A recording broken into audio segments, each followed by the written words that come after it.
Bismillahirrahmanirrahim. Assalamualaikum warahmatullahi wabarakatuh. Pada kesempatan kali ini kita akan belajar di kelas 6 ya.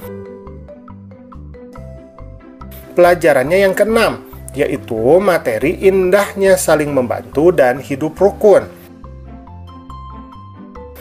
Adapun submateri yang akan kita bahas adalah kandungan dari Quran Surat Al-Ma'idah ayat kedua dan ketiga dan Quran Surat Al-Hujurat ayat ke-12 sampai ke-3.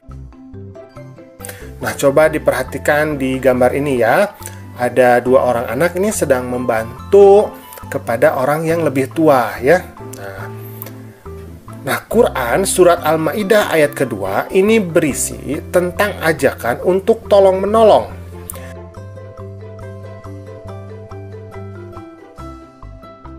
Dalam mengerjakan kebaikan dan takwa.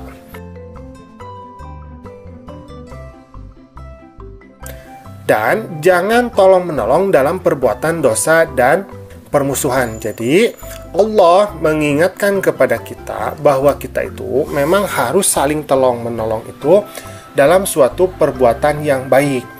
Nah, tidak boleh kita tolong-menolong itu dalam suatu perbuatan yang dosa. Karena pada masa Nabi dulu, orang Arab itu cenderungnya mereka itu sangat ta'asub. Ta'asub itu fanatik yang sangat kuat terhadap kabilahnya masing-masing. Sehingga walaupun misalkan ada satu orang di antara kabilah mereka itu berbuat salah, maka mereka itu akan membantunya walaupun dia berbuat salah. Nah, dilarang oleh Allah. Jadi kalau perbuatan dosa tidak boleh, tapi kalau perbuatan baik itu yang boleh. Nah, kemudian kalau Quran Surat Al-Ma'idah ayat ketiga, di sini Allah mengingatkan umatnya agar tidak takut kepada orang-orang kafir, tetapi takutlah hanya kepada Allah Subhanahu wa Ta'ala. Jadi Nabi Muhammad itu mendapatkan gangguan yang sangat luar biasa dari para kaum kafir Quraisy Mekah. Maka kata Allah, jangan takut terhadap orang kafir, karena sesungguhnya orang-orang kafir itu adalah makhluk Allah. Dan Allah yang mampu memutarbalikan keadaan mereka. Maka takutlah kepada Allah. Jadi kita berdoa kepada Allah, kita berusaha kepada Allah, dan takut itu hanya kepada Allah. Insya Allah, Allah yang akan membukakan jalan bagi kita. Kemudian Quran Surat Al-Ma'idah ayat ketiga ini juga mengatakan bahwa segala perintah Allah itu harus kita laksanakan. Dan segala larangannya itu harus kita tinggalkan. Nah, inilah yang kita namakan sebagai takwa. Jadi takwa itu mengikuti seluruh perintah Allah, kemudian menjauhi semua larangannya. Selain itu, kita juga harus mensyukuri nikmat yang telah Allah berikan kepada kita.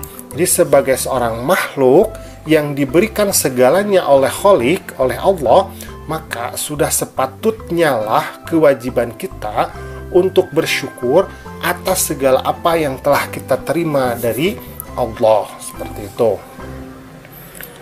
Oke, nah sekarang kita akan membahas Quran Surat Al-Hujurat ya. Ayat ke-12 dan ke-13. Nah, kalau Quran Surat Al-Hujurat ayat 12 ini mengatakan, jika kita beriman kepada Allah, maka janganlah kita berprasangka buruk. Jadi prasangka di sini itu maksudnya prasangka yang buruk ya. Kalau husnudon tidak apa-apa, tapi kalau suudon, nah itu tidak boleh terhadap orang lain, karena berprasangka itu dosa besar. Jadi kita itu tidak boleh saling berprasangka kepada orang lain, karena prasangka itu sebetulnya kita tidak mengetahui kejadian yang sebenarnya.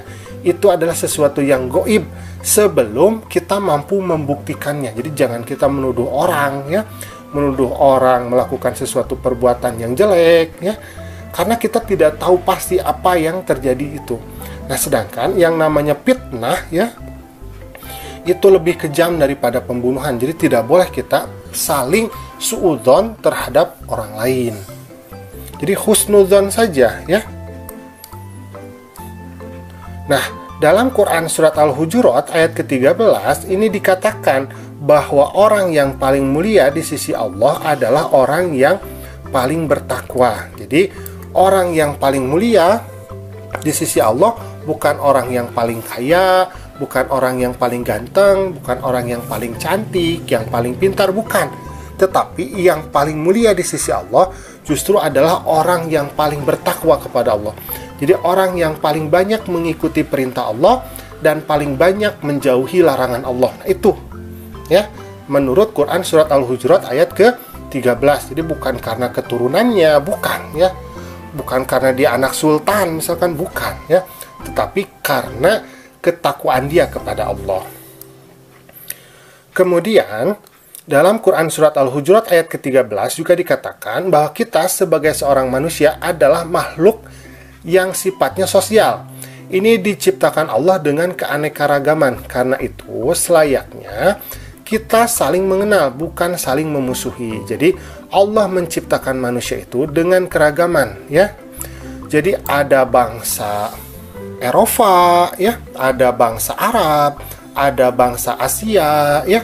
Nah, bangsa Asia terbagi lagi, ada orang Cina, orang Korea, orang Indonesia. Nah, orang Indonesia terbagi lagi, ada orang Jawa, orang Sunda, orang Bugis, dan sebagainya.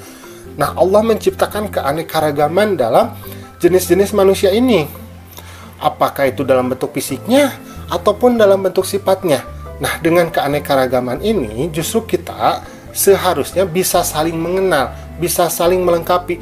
Bukan perbedaan itu menjadikan permusuhan di antara kita. Ya, nah seperti itu. Nah, alhamdulillah pembelajaran kita pada kesempatan kali ini sudah selesai.